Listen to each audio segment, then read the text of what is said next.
Hello. Can you hear me now? I think so. Flames VR, thank you. I'm so glad you're here. I would be talking to nobody, and I would not know that my microphone wasn't working. But it looks like it's working now. So give me a thumbs up if it's working. Give me a thumbs up if it's working. So, did you survive the earthquake? Was that scary? How was that? That was like probably bigger than any earthquake that I've ever been in. Hello, Dreams. I'm sitting here chatting with Flames VR, who is actually, that's my son. And he is in San Diego right now with his dad. And there was a really bad earthquake outside of San Diego today. Really bad. I don't say really bad. It was like a 5.7. But when my daughter texted me when the earthquake first occurred, it sounded like it was pretty bad because when I Googled it, it said that it was like a 6 point, I think it said a 6.7 when I first Googled it. So I was like, oh my gosh. But yeah, my daughter said her entire bed was shaking. But yeah, so I was a little afraid to hear that there was an earthquake. And in San Diego, they've had some of the oarfish have been washing ashore. Like probably a couple weeks ago, some of the oarfish were washing ashore. And the oarfish have been kind of washing ashore in different areas. And so, yeah, I've kind of been watching the whole like the first earthquake in Myanmar, and then there was the other one, oh gosh, on the islands. And then was it Bali? It wasn't Bali. Tonga. It was off of the coast of Tonga. And so anyway, but I looked. Myanmar is outside of the Ring of Fire because the Ring of Fire goes all along like the Asia Pacific coastline, and then it comes up on like the South America, like North American coastline. So anyway, it's I follow the earthquakes. Obviously, I live in California, so it's something that we kind of pay attention to. But like I've been in so many different earthquakes in my lifetime, and usually it's not really that big of a deal. Like so yeah, so my kids when they messaged me and said there was an earthquake, so it turned out to be a 5.7, and so they were a little away from like the center of it, so it probably wasn't as bad where they were at, but it's still, I'm sure it shook at least like a 3, maybe even a 4 where they were at. Um, so yeah, but I'm happy they're okay. I'm happy they're okay. So, but yeah, they'll come home. They'll come home to me on Wednesday. So, but yeah, I'm just enjoying me time. So I haven't been on a vertical live stream in a while. So I thought I would hop on here in the evening and say hello. And then Dylan told me, my son's name is Dylan. And then Dylan told me that my microphone wasn't working. I was like, thank goodness you're in here. Thank goodness you're in here to help your mommy out. So, so yeah, so I did my run today. It was good.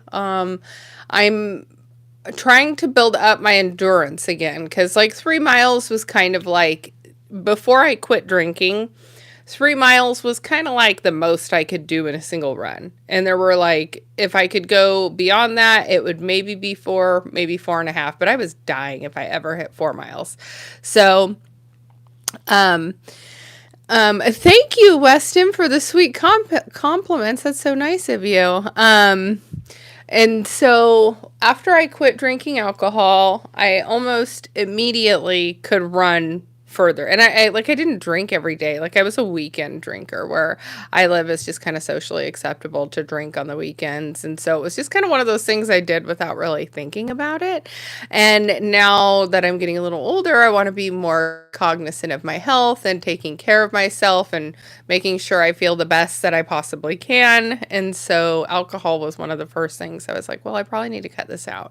So when I quit drinking alcohol, my endurance for running like spiked. It went crazy. So from my normal like 3 to 4 miles, I could run 6 miles. And then from 6 miles, I could run 9 miles. Then I entered into my first half marathon. And my time was really good on that. Like I even ran a little slower than I probably could have. So my time was 2 hours and 24 minutes, and that was on 12 miles.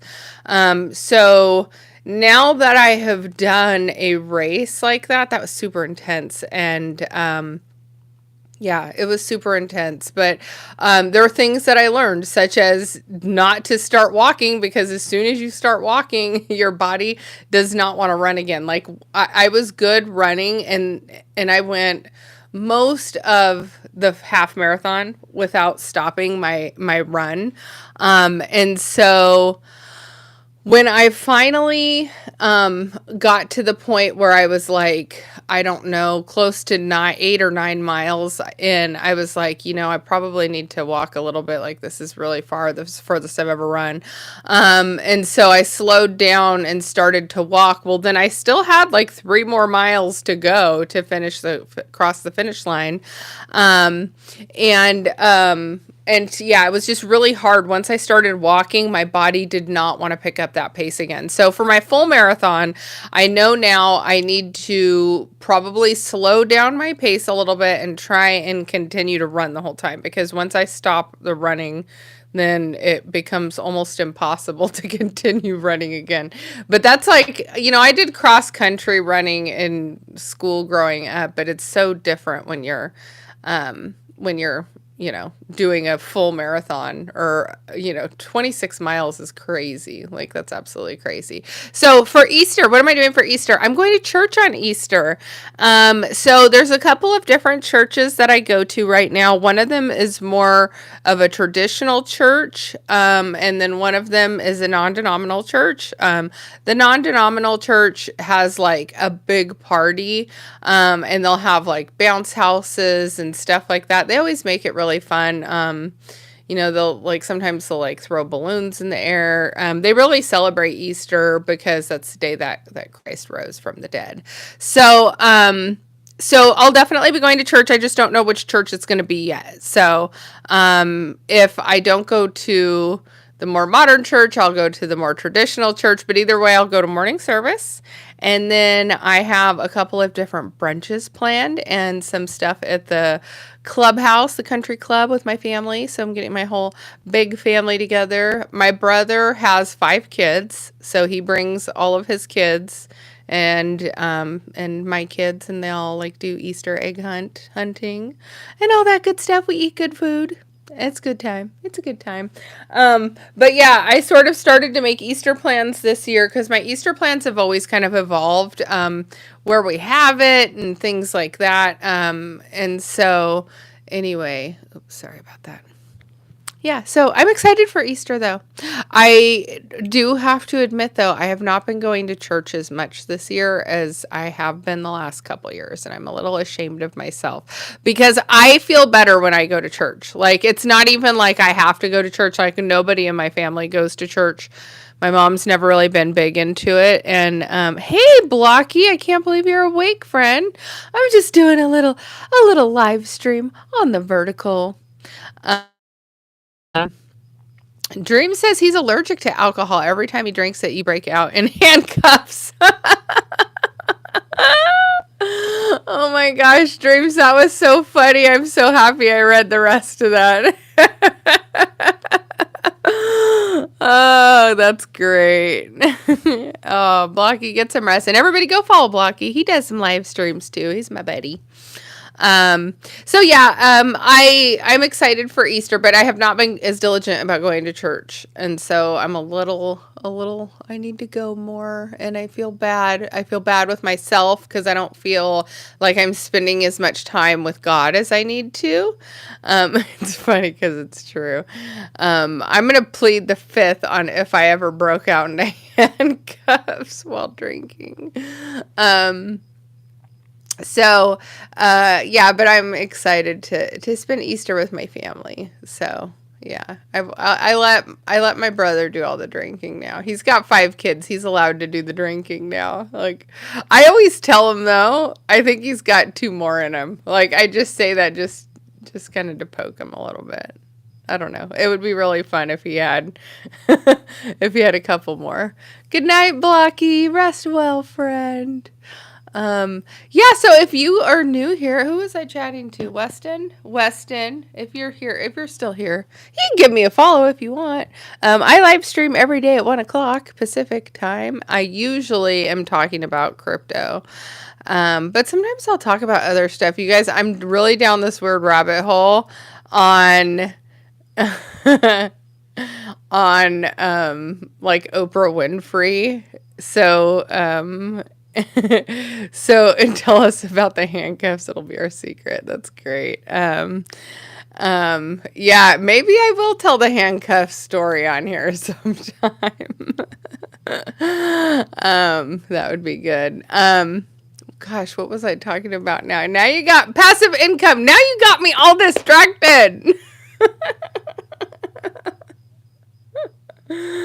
That's funny. Oh, the Oprah Winfrey thing. That's what I've been on this little Oprah Winfrey thing. So, because we covered the P. Diddy stuff at G Media sometimes. And so I was thinking like, what is like Oprah's relationship like with P. Diddy? And then I was like, well, what's Oprah's relationship like with Beyonce? And everybody like Beyonce is just a really weird figure in this space anyway. And everybody goes up and when they win the awards, they thank Beyonce. And so that's like super weird for me. Like, why does everybody thank Beyonce? It just doesn't make any sense. And she's not really that great of a musician. Like, she can sing, she's got some pipes on her, but I don't know if I think she's like that great of a musician, like that people be praising her when they win awards and stuff. So, anyway, so then I'm like, I start going down this rabbit hole of like Oprah Winfrey and Beyonce's relationship. Because, you guys know Oprah Winfrey, she invested in that like school for girls in Africa.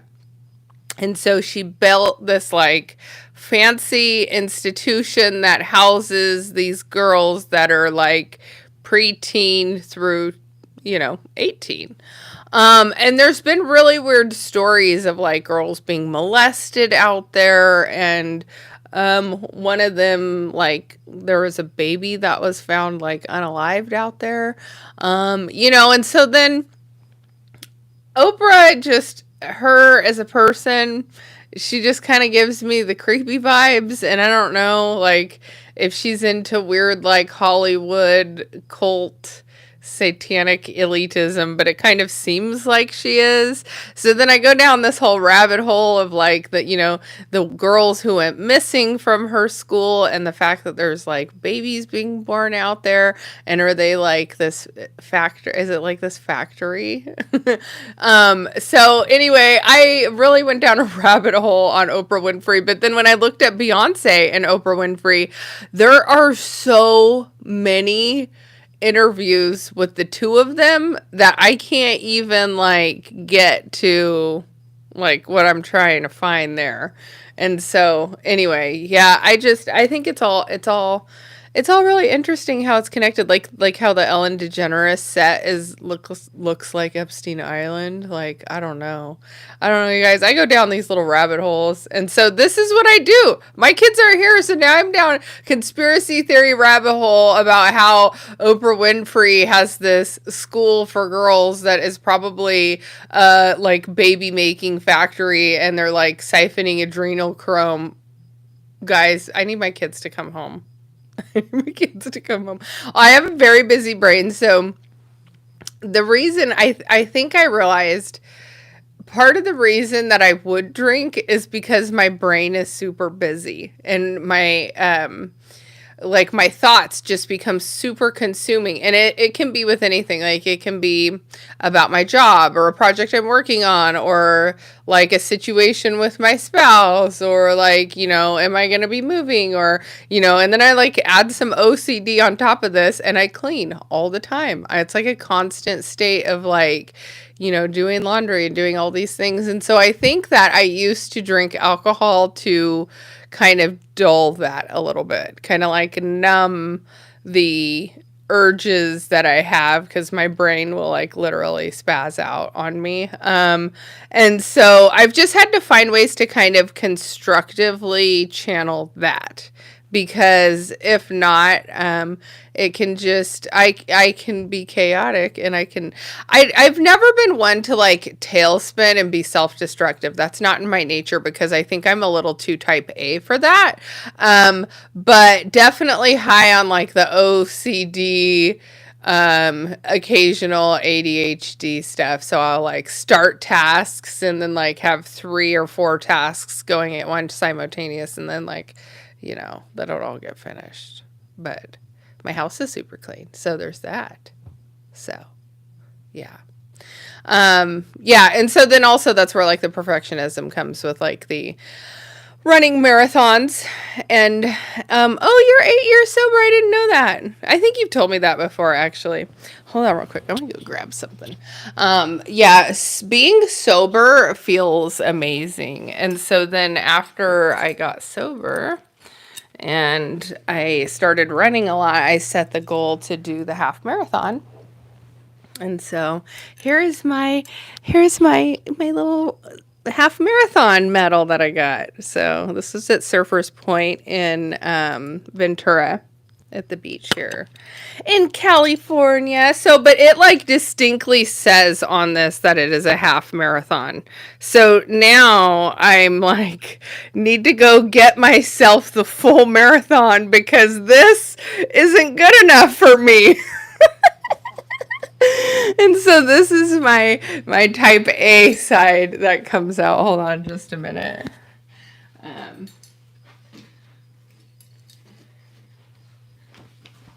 I have like if I don't know if you could consider it like my wall of awards, but I have just this it's in my closet and it's a little rack and on it I have displayed all of my different like tags and stuff from all of the crypto conventions and stuff that I've been to. So all my Goxstein media lanyards I've used to get in and out of all these different conventions. So I have like those all on display next to my running medal. So now I'm like, yeah, I need to get another medal. So I need to start doing some research and figuring out which marathon I'm going to do. I'm sad that I had some health problems at the start of the year delay me because I was supposed to be like pretty much ready to race at this point. But the first 3 months of the year, my health was not great. And so now I'm doing a little better. I'm back to racing or back to starting to run. But now I'm not going to be ready for 26 miles for at least 2 or 3 more months. Probably more. But it depends on how much like I can get motivated to get out there and how far I can push myself. But what I'm trying to say is where I live, it gets really hot, and to try and train in the summertime when it's like 100 degrees, like I wake up here and at 5 o'clock in the morning, it will already be 80 degrees and it's dark outside and it's already 80 degrees and it gets a little scary out there in the hills. There's, there's like coyotes and stuff, but still, I don't like being out there at dark. So 10 miles was your longest. Oh, yeah. It's 10 miles is a huge accomplishment. Like so many people will never run that far in their entire life. So it's like, I totally get like, that's a huge accomplishment. I like to set goals for myself, and I try not to be too hard on myself if I don't reach them like within like right now. I was hoping to already be like ready to race my marathon. So it's going to be delayed and that's okay. I'm okay with it. Like I know my body is still capable and I can still do it and I just need to get myself back into race condition. So it was just hard because coming off of the half marathon, I was pretty much already ready, but I was ready to give my body a break because I pushed myself hard for like 6 months to prep for it. And so after I did my half marathon, I kind of eased off of racing for a bit. And then winter came and then I did not get back into it right away.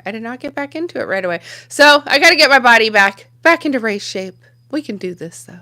We can do this. So, well, thank you guys for all hanging out with me this evening. If you had fun and you want to join me again, I will be back tomorrow at 1 o'clock Pacific time. And these little vertical lives, I do them irregularly, but I do like to do them because it's fun to be, a little more human and a little less crypto-y. So, anyway, I will see you all tomorrow at 1 o'clock. Bye.